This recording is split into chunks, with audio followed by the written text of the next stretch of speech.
Vamos a continuar con nuestra clase y ya hemos hablado acerca de conceptos básicos de la fisiología del sistema inmunitario. Hemos hablado del sistema inmune innato y el sistema inmune adquirido, las principales diferencias, las principales células, ¿no?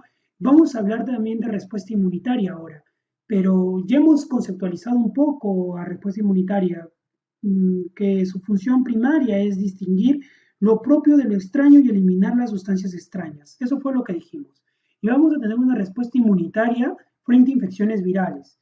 Tenemos el virus, ¿no?, que ingresa, ¿no? Y este va a tener receptores como el TLR3 y va a generar un proceso de activación de células presentadoras de antígenos.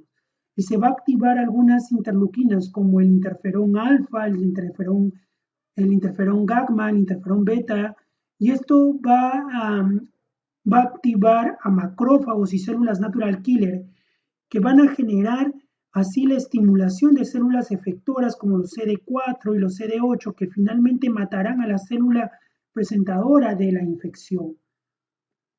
También tenemos la inmunidad o la respuesta inmunitaria frente a infecciones bacterianas. En el caso de infecciones bacterianas tenemos algunos antígenos que pueden estar dentro de la cápsula de la bacteria o dentro de la pared o dentro del flagelo de la bacteria o dentro de su pili o fimbria, ¿no? Como el antígeno K, el antígeno O, el H y el F. El K en la cápsula, el O en la pared del flagelo, tenemos el antígeno H y el antígeno F a nivel del pili, de la pili o la fimbria, ¿no? Entonces, cuando vamos a tener una célula presentadora, la va a ingerir y fagocitar a la bacteria y se va a producir la estimulación de las células T helper, en especial a T helper 1, porque ya hemos hablado de ello, que está relacionada con la infección.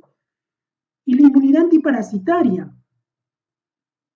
Por ejemplo, tenemos al Trypanosoma cruzi. Este puede ser que tenga la activación de una inmunidad innata, por lo tanto se va a estimular a las células natural killer y va a producir una destrucción de la célula. O puede ser que tengamos a una célula presentadora de antígeno y se active el linfocito CD4. Y ante el CD4, ante el parásito, se va a diferenciar ¿en qué? En un T helper 2. Parásitos y van a producir por eso que más adelante cuando vean clínica van a ver un cambio en nuestra fórmula leucocitaria con una pequeña variación a nivel de los eosinófilos, ¿no? Entonces va a ser por eso que se va a activar el T helper 2 a nivel de un tipo de inmunidad antiparasitaria, ¿no? Vamos a ver también ahora sí de lleno alteraciones del sistema inmunitario, y dentro de las alteraciones del sistema inmunitario vamos a tener dentro de ella deficiencias. Entonces, una acción inmunitaria insuficiente. Vamos a tener una hipersensibilidad, una acción inmunitaria excesiva. Y vamos a tener enfermedades autoinmunitarias, que es la incapacidad de reconocimiento de antígenos propios. Entonces, si bien la respuesta inmune es creada para protegernos de los antígenos, también puede estar disminuida o puede estar aumentada o no genera un trabajo adecuado y se producen enfermedades autoinmunitarias. Dentro de ellas vamos a empezar viendo las que son de deficiencia, de acción inmunitaria insuficiente, donde vamos a ver inmunodeficiencias congénitas que pueden afectar a las defensas inespecíficas o específicas. O también vamos a ver dentro de ellas a la acción inmunitaria insuficiente en el caso, por ejemplo, de la inmunodeficiencia adquirida, como el SIDA. Entonces, la naturaleza de la inmunodeficiencia influirá de manera específica en la infección que afectará al huésped. Entonces, hay muchos sitios potenciales en los cuales aberraciones del desarrollo del sistema inmunitario pueden llevar a anormalidades de la inmunocompetencia, ¿no? Cuando estos defectos son de origen genético, se denominan trastornos de inmunodeficiencia primaria. Entonces, esos tipos de inmunodeficiencia primaria van a estar dados por una serie de aberraciones, ¿no? Y estas aberraciones van a ser en sitios de anomalías en inmunocompetencia, por ejemplo, en la fijación de ligandos, en defectos en el receptor, defectos en la señalización, en la recombinación o a nivel metabólico. Entonces, esto contrasta con la inmunidad alterada como consecuencia de farmacoterapia, infección por VIH o malnutrición o enfermedad sistémica como la diabetes mellitus. Eh, Investigaciones clínicas de varios defectos congénitos han contribuido a caracterizar muchos aspectos de la fisiología inmunitaria normal. Entonces, la naturaleza misma de un defecto en la respuesta inmunitaria del huésped sitúa a sujetos susceptibles en riesgo alto de diversas enfermedades y trastornos infecciosos malignos y autoinmunitarios. Entonces, la respuesta del defecto funcional específico influirá de modo importante sobre el tipo de infección que afecta al huésped, ¿no? Entonces, hemos dicho que a nivel de diferentes sitios, ¿no? Por ejemplo, a la fijación al ligando, ¿no? Puede haber una inmunoglobulina normal por cambio del isótopo, ¿no? Del isotipo. Defectos del receptor, por ejemplo, puede haber una maduración anormal de linfocitos T y B y de células natural killer, o defectos en la señalización, no una linfopenia a expensas de células TCD8, disfunción de células TCD4, defectos de diferenciación, activación y proliferación de células T, ¿no? O células B o células natural killer, y defectos en la recombinación como en células T, células B y células natural killer. Y a nivel de defectos metabólicos, también linfopenias intensas de células T, B, no, linfopenia de células T y metabolismo oxidativo anormal. En cualquiera de estos sitios puede actuar la enfermedad produciendo la deficiencia de la enfermedad. Por ejemplo, también se puede dar por deficiencia de células T, que es de inmunidad adquirida porque tengan una hipoplasia tímica que, por ejemplo, se puede dar por las micobacterias, ¿no? Entonces, se puede dar una hipoplasia tímica a producto de una micobacteria. Entonces, hay relaciones de diversos patógenos con la infección de trastornos de inmunodeficiencia primaria. Como les digo, por ejemplo, en el SIDA también ocurre una hipoplasia tímica. Entonces, hongos y virus también están involucrados en estos. Por ejemplo, en deficiencia de complemento están involucrados las bacterias piógenas, ¿no? Eh, donde en la deficiencia de complemento tendré que la vía innata, donde el complemento opsoniza, van a atacar a este paciente las bacterias piógenas, porque dependiendo de qué deficiencia tenga, tendrá una mayor predisposición para infecciones de diferentes tipos, ¿no? O enfermedades autoinmunitarias. Como no existe este componente, ¿no? Hay una deficiencia, este complemento de la opsonización no se producirá y va a ser más susceptible a infecciones también. Entonces, vamos a ver que dentro de vamos a ver que dentro de la acción inmunitaria insuficiente vamos a tener trastornos de la inmunodeficiencia adquirida.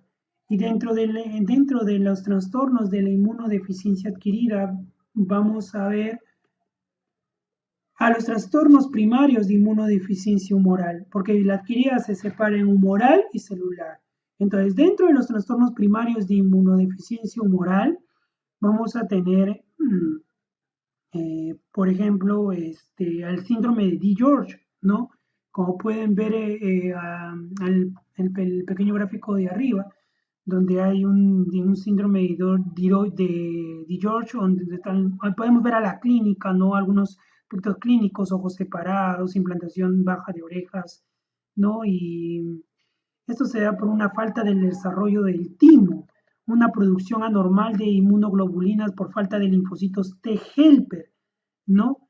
Entonces, vamos a ver que a nivel del trastorno primario de inmunodeficiencia humoral no se activa la célula B, no se forman células plasmáticas y tampoco los anticuerpos.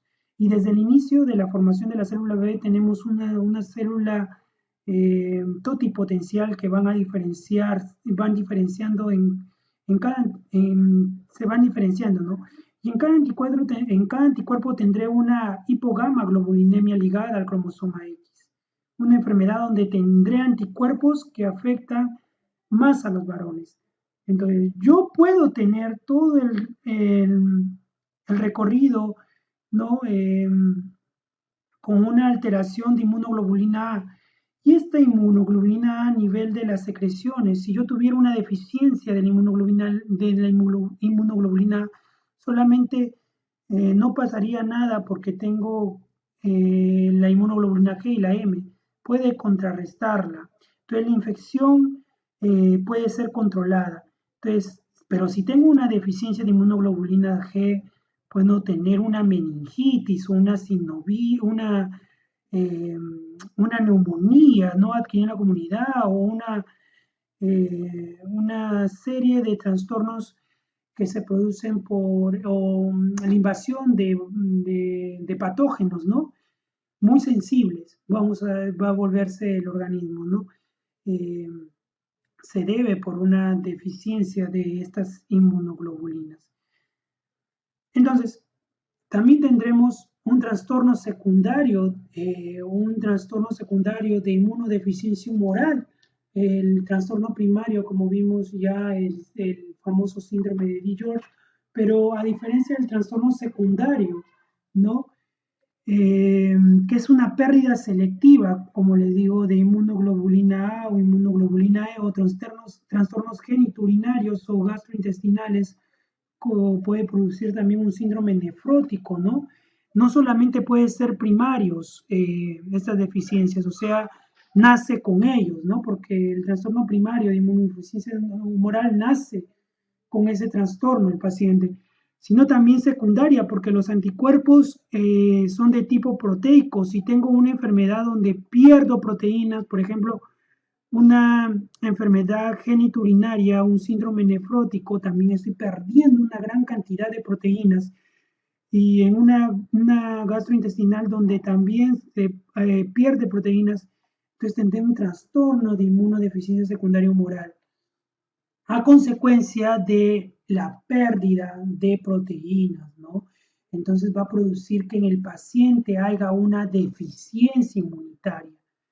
También vamos a tener trastornos primarios de inmunodeficiencia celular.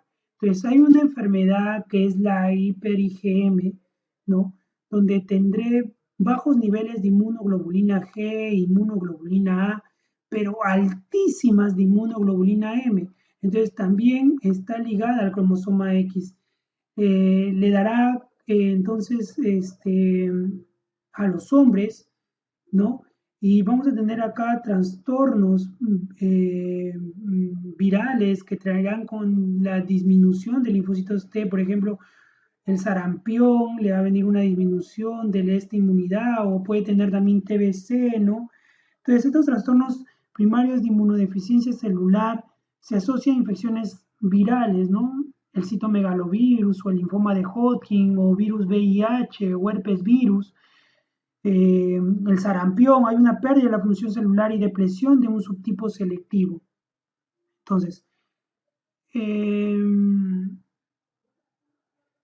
como podemos ver, esa es la parte de inmunodeficiencia, ¿no? Por una acción inmunitaria insuficiente, ¿no? Vamos a tener deficiencias del sistema inmunológico primario. Hemos visto también trastornos de inmunodeficiencia adquirida, entre ellos el primario del tipo humoral, o el secundario también de tipo humoral y el tipo primario de trastorno de tipo celular. Vamos a tener ahí una serie de inmunodeficiencias también como la enfermedad de inmunodeficiencia combinada grave, ¿no? Como hablamos también la inmunodeficiencia con hiper-IgM o también a gamma globulinemias ligadas al X o la aplasia tímica congénita o síndrome de George como trastorno primario de inmunodeficiencia humoral. Entonces, vamos a ver ahora ya no deficiencia, sino que nuestro sistema inmune reacciona, ya no está disminuido, sino esta vez está aumentado. Hay una hiperreacción, un hipertrabajo de nuestro sistema inmunitario y donde vamos a ver una diferencia de reacciones de hipersensibilidad.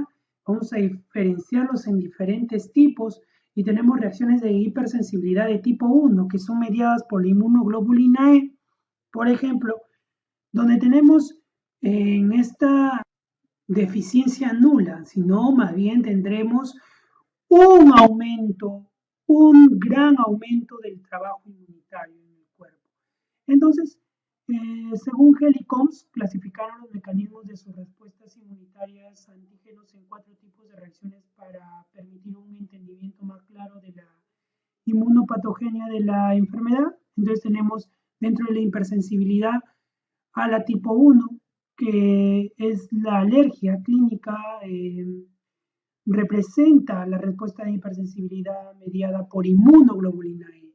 Entonces, que surge por inflamación perjudicial en respuesta a la presencia de antígenos ambientales normalmente inocuos. Entonces, por ejemplo, las reacciones anafilácticas o de hipersensibilidad inmediata ocurren tras unión de antígenos o anticuerpos de inmunoglobulina E fijos a la superficie del mastocito, que es la célula cebada, o al basófilo. Entonces, y suscrita la liberación de mediadores inflamatorios preformados y recién generados que producen las manifestaciones clínicas. Ejemplos tenemos de reacción mediada por tipo 1 son choque anafiláctico, una rinitis alérgica, un asma alérgico, ¿no? Y reacciones alérgicas a fármacos también, ¿no? Donde en la rinitis alérgica, por ejemplo, podemos encontrar congestión ocular, congestión nasal, tupidez, estornudos, prurito generalizado también a veces. Entonces, todo esto es mediado por la inmunoglobulina E. Yo quiero saber si el paciente tiene alergia, entonces lo que hago es exponer el antígeno con la piel. Y ya va a aumentar la inmunoglobulina E y va a producir esta secreción. Entonces, acaba de estar involucrados el alergeno, la herencia y la mucosa. El alergeno y la herencia, ¿no? Entonces van a nivel de la mucosa a haber una reacción de hipersensibilidad de tipo 1 mediada por una inmunoglobulina E, ¿no? También tenemos otra reacción de hipersensibilidad que es la tipo 2 o llamada también citotóxica, que incluyen la unión de anticuerpos de inmunoglobulina G o inmunoglobulina M o antígenos unidos de manera covalente a estructuras de la membrana celular. La unión antígeno-anticuerpo activa la cascada del complemento y ocasiona la destrucción de la célula a la cual está unida el antígeno. Entre los ejemplos de lesión tisular por este mecanismo son la anemia hemolítica inmunitaria y la enfermedad hemolítica por RH en el recién nacido, o otro ejemplo del proceso morboso mediado por el tipo 2 sin muerte celular es el hipertiroidismo autoinmunitario, ¿no? Un trastorno en el cual hay anticuerpos estimulantes de la tiroide y estimulan el tejido tiroideo. También tendremos reacciones de hipersensibilidad de tipo 3 que son de enfermedades autoinmunitarias. Y estas, las reacciones mediadas por complejos inmunitarios, suceden cuando estos últimos se forman por la unión de antígeno y anticuerpo con fijación de complemento. Entonces, los complejos inmunitarios unidos a complemento facilitan la ozonización por fagocitosis y los complejos por lo general se eliminan de la circulación en el sistema retículo endotelial. Aún así, el depósito de estos complejos en tejidos o en el endotelio vascular puede producir lesión tisular mediada por complejos inmunitarios al llevar a activación del complemento. Entonces, generación de anafilatoxina, ¿no? O quimiotaxis de leucocitos polimorfonucleares, liberación de mediadores y daño tisular, la reacción de Artus cutánea, ¿no? La enfermedad del suero sistémico, algunos aspectos de la autoinmunidad clínica y ciertas características de la endocarditis infecciosa, pues son ejemplos de clínicos de enfermedad mediada por reacciones tipo 3. Entonces, para recapitular hasta aquel momento, entonces tenemos a las tipo 1, que van a ser las mediadas por inmunoglobulina E, y en esas vamos a tener principalmente como ejemplo a las alergias, ¿no? Rinitis alérgica, por ejemplo. Principal característica de una reacción de hipersensibilidad de tipo 1. Ahora también tenemos las tipo 2, que van a ser las citotóxicas, ¿no? Entonces, En este tipo de inmunidad tenemos la unión de anticuerpos, ¿no? Ahí vamos a tener, eh, para explicarles mejor, por ejemplo, en el tipo 2 vamos a tener que los antígenos están situados en células. Entonces los antígenos se unen al anticuerpo que puede ser la inmunoglobulina G o la M y producen activación del complemento CA3A activado y el C3b, ¿no?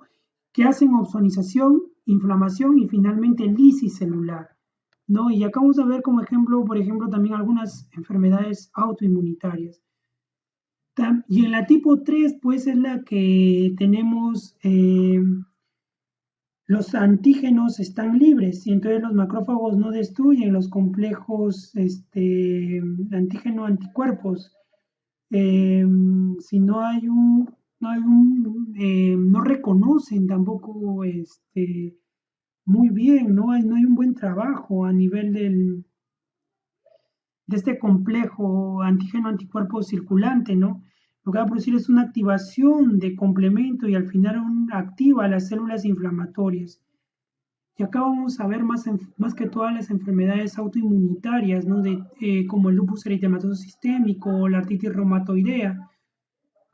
Tenemos el antígeno libre y el antígeno unido al anticuerpo y esto van a activar al sistema de complemento y una reacción inflamatoria que me van a producir como el lupus, ¿no? Y la última es la reacción de hipersensibilidad de tipo 4, ¿no? En donde vamos a ver en la tipo 4, el antígeno provoca el desarrollo de un clon específico, ¿no? Del linfocito T y enseguida, en una segunda exposición, se activan los macrófagos responsables de los procesos de inflamación. Por ejemplo, una dermatitis de contacto va a ser en este tipo de hipersensibilidad. La inmunidad mediada por células se encarga de defensas del huésped contra microorganismos patógenos intracelulares, aun cuando la regulación anormal de este sistema puede traducirse en hipersensibilidad de tipo retardado. Entonces, las reacciones de hipersensibilidad de tipo 4 no están mediadas por anticuerpos, sino por linfocitos T específicos para antígenos. Ejemplos clásicos son las reacciones de las pruebas cutáneas de tuberculina y la dermatitis de contacto. Entonces, esos son los 4 tipos de hipersensibilidad. Entonces, a mí vamos a ver un poco acerca del lupus eritematoso sistémico. Entonces, el lupus eritematoso sistémico, vamos a hablar un poco de su fisiopatología, ¿no? Primero, van a ver que en clínica el lupus eritematoso sistémico va a estar dentro de una enfermedad reumática, ¿no? Pero nosotros ahorita estamos hablando de fisiopatología. Entonces, dentro de la fisiopatología es útil observar la patogenia del lupus eritematoso sistémica en fases leve, aunque estas fases no se pueden diferenciar claramente en sentido clínico. Es probable que los hechos que al inicio ocurran antes del brote de la enfermedad, según se define clínicamente, lo cual requiere amplificación crónica de la fase de propagación para que se torne evidente. Entonces, dentro de la fisiopatología tenemos una fase de inicio, ¿no? Entonces, en esta fase de inicio, la respuesta de anticuerpos en el lupus se dirige a un grupo específico de anticuerpos, de autoantígenos. O sea, no obstante que este grupo de autoantígenos no comparte rasgos comunes, ejemplo, estructura, distribución o función, en las células sanas, estas moléculas se unifican y durante la muerte celular por apoptosis, cuando se agrupan y modifican estructuralmente para formar vesículas apoptósicas en la superficie. Entonces, los estudios sugieren que el hecho iniciador en el lupus es una forma única de muerte celular por apoptosis que ocurre en un contexto proinmunitario, por ejemplo, una infección viral, ¿no? Entonces, diversas exposiciones ambientales se han asociado de manera contundente con el inicio de la enfermedad del LES. Entre ellas está la exposición al sol, asociada tanto con el inicio como con los recrudecimientos de la enfermedad. Entonces, las infecciones virales, como la exposición al virus Epstein-Barr, tiene una fuerte asociación con el lupus eritematoso sistémico en niños, y ciertos fármacos son agentes a los que la gente se expone con frecuencia, lo cual sugiere que aquellos individuos que desarrollan LES tienen anormalidades subyacentes que los hacen particularmente susceptibles al inicio de la enfermedad. Un defecto esencial que se relaciona con la susceptibilidad para el desarrollo y propagación del LES parece ser la alteración de la depuración normal de las células apoptósicas en los tejidos. Entonces, así en un individuo sano, el destino de la mayor parte de las células apoptósicas es la fagocitosis rápida y eficaz de los macrófagos, y los antígenos ingeridos de este modo se degradan rápido. Y la fagocitosis de células apoptósicas inhiben la secreción de citoquinas proinflamatorias de los macrófagos y provocan secreción de varias citoquinas antiinflamatorias, lo cual contribuye a incapacitar a células apoptósicas para iniciar una respuesta inmunitaria primaria. Entonces, por último, la fagocitosis ávida de las células apoptósicas por parte de los macrófagos normales previene de cantidades significativas y tengan acceso a la población de células dendríticas que inician de manera eficaz las respuestas inmunitarias primarias. Entonces, eso va a ser en la parte de inicio de la enfermedad. En la propagación vamos a tener que los anticuerpos en el lupus pueden causar lesión tisular, ¿ya? A través de una variedad de mecanismos. Uno puede ser un mecanismo patógeno, y el más común es la generación y formación de depósitos de complejos inmunitarios, en los que los antígenos se derivan de células dañadas y procesos de apoptosis. Entonces, cuando la concentración y tamaño de los complejos relevantes favorecen los depósitos subendoteliales, estos complejos notablemente proinflamatorios inician funciones efectores inflamatorias que provocan daño a los tejidos. De importancia particular es la capacidad de los complejos inmunitarios para unirse con el receptor.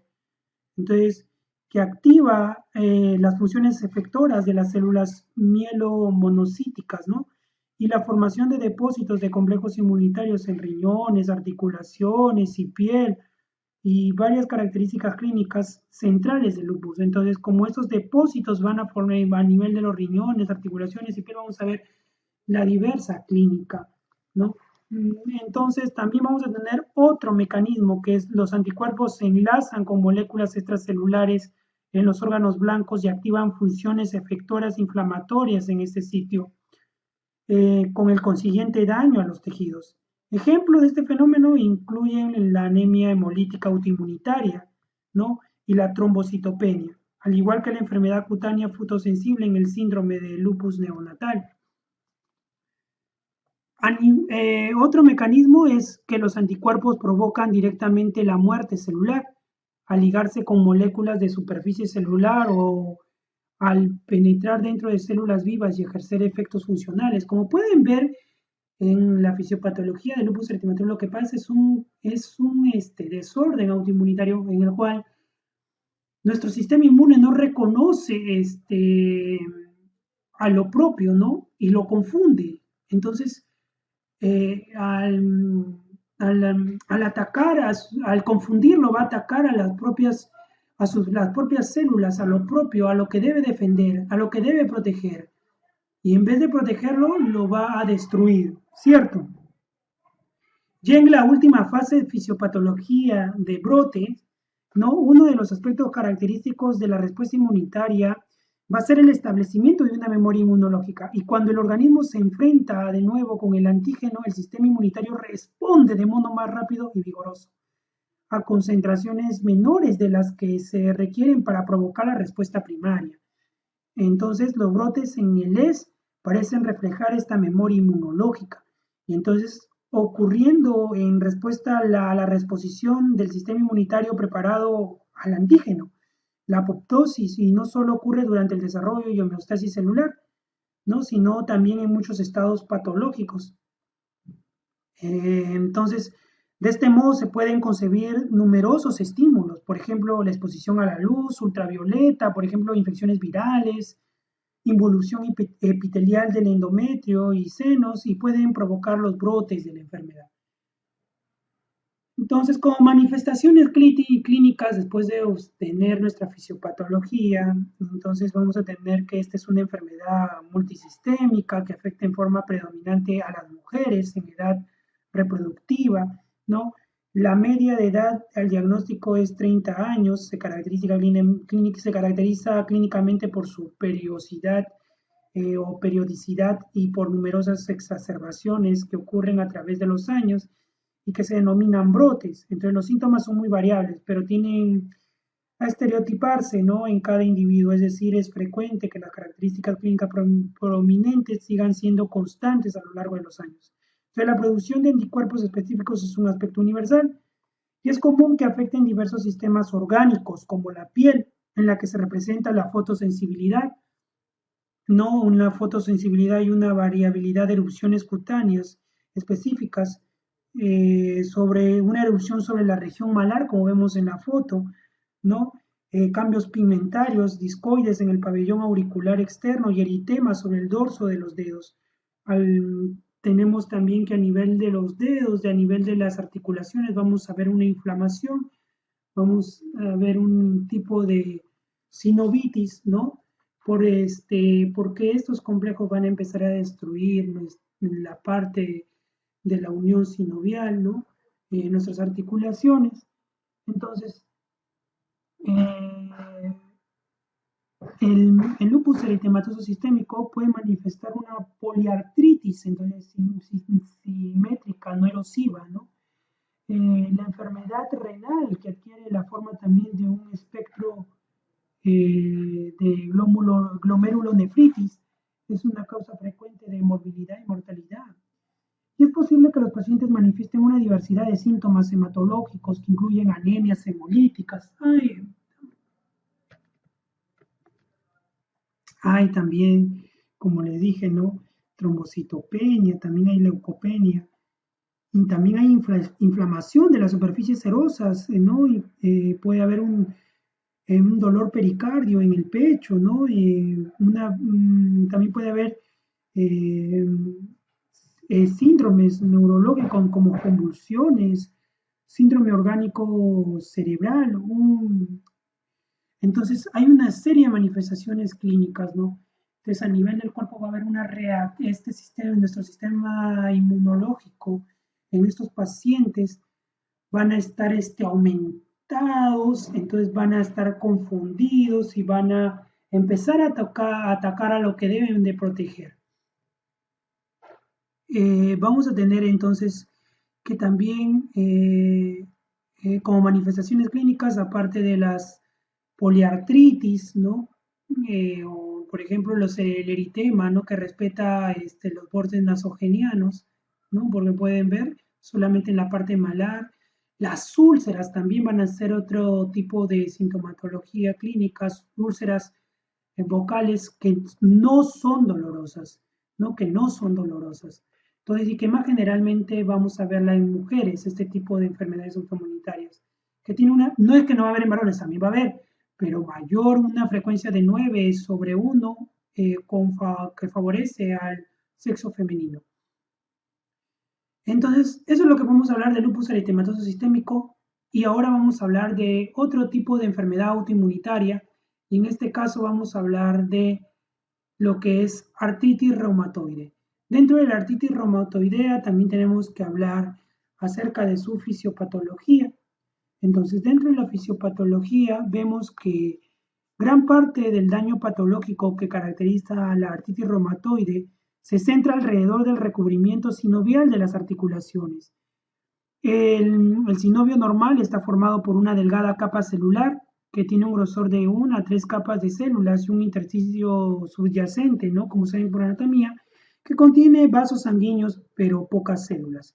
Entonces, por lo general, el sinovio proporciona nutrientes y lubricación para que el cartílago articular inferior, en contraste, ¿no? El sinovio en la artritis reumatoidea es notablemente anormal, con una capa muy extendida de espesor de 8 a 10 células, formada por células activadas de intersticio inflamatorio repleto de células B, células T y macrófagos, al igual que con cambios vasculares, incluyendo trombosis y neovascularización, en sitios donde el sinovio y el cartílago articular están contiguos y el tejido sinovial en la artritis reumatoide llamado panus o paño invade y destruye el cartílago y hueso adyacente y lo va a destruir, ¿no? Aunque las causas de la artritis reumatoide siguen siendo pocas claras, se han identificado varios componentes importantes en su patogenia. Como se analizó antes, es útil separar las fases de inicio, ¿no? Y de propagación de la enfermedad y reconocer qué fenotipo es establecido a la artritis reumatoidea y refleja un estado inflamatorio autosostenido y amplificado. Entonces tenemos factores genéticos y factores no genéticos. Entre los factores genéticos, las tasas de concordancia en gemelos varían entre 15 y 33%, lo cual implica la existencia de factores genéticos en la patogenia de esta enfermedad. El más sorprendente de estos factores genéticos, definido hasta la fecha, implica un subconjunto de alelos del complejo mayor de histocompatibilidad de clase 2, cuya presencia parece determinar de manera predominante la gravedad del padecimiento. Los pacientes homocigóticos para los alelos asociados con la enfermedad tienen artritis reumatoidea más grave. Entonces, estas moléculas de complejo mayor de histocompatibilidad funcionan como andamiaje de presentación de antígenos que presentan péptidos a las células TCD4. Dentro de los factores no genéticos tenemos factores ambientales o infecciosos y también tenemos lo que son a la autoinmunidad. Y dentro de los factores ambientales o infecciosos tenemos, aunque se han investigado numerosos patógenos bacterianos y virales como posibles iniciadores de la artritis reumatoidea, el escrutinio no ha conseguido identificar alguna implicación para ninguna causa infecciosa específica. Es lógico pensar que cualquiera de los diferentes agentes de infección puede provocar cambios no específicos del patógeno en las articulaciones que se asocien con el inicio de la enfermedad en individuos susceptibles. Pero en cambio, en la parte de autoinmunidad existe evidencia importante que apoya la función de la autoinmunidad en la generación del fenotipo de la artritis reumatoidea, incluyendo la presencia de autoanticuerpos impulsados por antígenos como factores reumatoides y los anticuerpos contra el péptido cíclico citrulinado, que es el anti-CCP. En particular, los anticuerpos anti-CCP son específicos en la artritis reumatoide y como ocurre con los anticuerpos post-observados en el lupus eritematoso sistémico, puede aparecer varios años antes del inicio de la enfermedad. Entonces aparece ser un marcador de un fenotipo de la artritis reumatoide más destructivo y agresivo. Y la actividad de la enfermedad puede modificar sus títulos, ¿no? De este anticuerpo anti-CCPP, que también se utiliza para el diagnóstico a nivel de exámenes auxiliares. Que eso ya lo van a entender, vamos a dejarlo de explicar, porque esa parte es ya parte de la parte semiológica, ¿no? Y de parte del laboratorio clínico. Lo importante es que conozcan parte de la fisiopatología, que tiene factores genéticos y no genéticos, y dentro de los no genéticos, factores ambientales infecciosos no probados, ¿no? Pero los autoinmunitarios sí. Entonces, que hay una destrucción a nivel de la sinovia, que hay una destrucción del cartílago, y que, ¿por qué? Porque hay una serie de células inmunitarias que se albergan alrededor de la articulación de este roce y que producen daño, ¿no? Es lo importante. Entonces, vamos a tener como manifestaciones clínicas, ¿no? Cuando lleven radiología van a poder observar más o menos estas clases de imágenes que va a ser que donde van a observar a nivel de la clínica también esta clase, ¿no? De desviación cubital se le llama, ¿no? También con una serie de tipo de artritis reumatoide, que es una enfermedad persistente y progresiva que presentan mujeres a mediana edad. Y Hay que aclarar que la artritis reumatoide no solamente es a nivel de articulaciones, sino que es una enfermedad de tipo sistémica que también va a repercutir a una serie a una serie de órganos, entre ellos uno de los órganos más perjudicados también va a ser el corazón, ¿no? Entonces la fatiga e inflamación de las articulaciones, que va a estar caracterizada, como ven en las fotos, por dolor, inflamación, sensación de calor y rigidez matutina, una rigidez matutina, ¿no? En los sellos distintivos de las enfermedades, ¿no? Y casi invariablemente se afectan múltiples articulaciones sinoviales pequeñas y grandes en ambos lados del cuerpo, con una distribución simétrica, ¿no? Generalmente simétrica. En el lupus más o menos va a ser de otro tipo, va a ser asimétrica la poliartritis. Eso ya lo van a aprender en clínica. Yo les estoy dando algunas cositas de clínica importantes que van con fisiopatología, ¿no? Y es típica la afección de pequeñas articulaciones, ¿no? De manos, muñecas, pies, al igual que las grandes articulaciones periféricas, también incluyendo las caderas, las rodillas, los hombros y los codos. Entonces, las articulaciones dañadas se desmineralizan y el cartílago articular y el hueso yuxtaarticular se erosionan por la inflamación sinovial, lo cual provoca deformidades en las articulaciones, como podemos ver, ¿no? Y aparte de ello, ¿no? Aunque la columna inferior no se afecta, puede ocurrir compromiso cervical que ocasione inestabilidad espinal también, ¿no?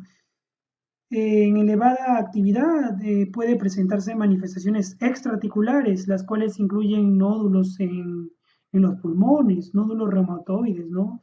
Subcutáneos, que por lo general se presentan sobre las superficies extensoras, inflamaciones oculares, incluyendo escleritis o vasculitis de vasos pequeños. Entonces, todo ello es lo que vamos a ver adentro de la artritis reumatoide. Entonces, como el LES y la artritis reumatoidea, o sea, tanto el lupus como el artritis reumatoidea, son enfermedades autoinmunitarias. Entonces, son sistémicas, en la que ocurre activación anormal de células B, células T y efectoras inmunitarias innatas. En contraste con el lupus, la mayoría de la actividad inflamatoria en la artritis reumatoide ocurre en el revestimiento articular. ¿Ya? Eso es lo diferente. Aunque se desconoce la causa de este trastorno, un complejo conjunto de factores genéticos y ambientales parece contribuir a la susceptibilidad para la enfermedad.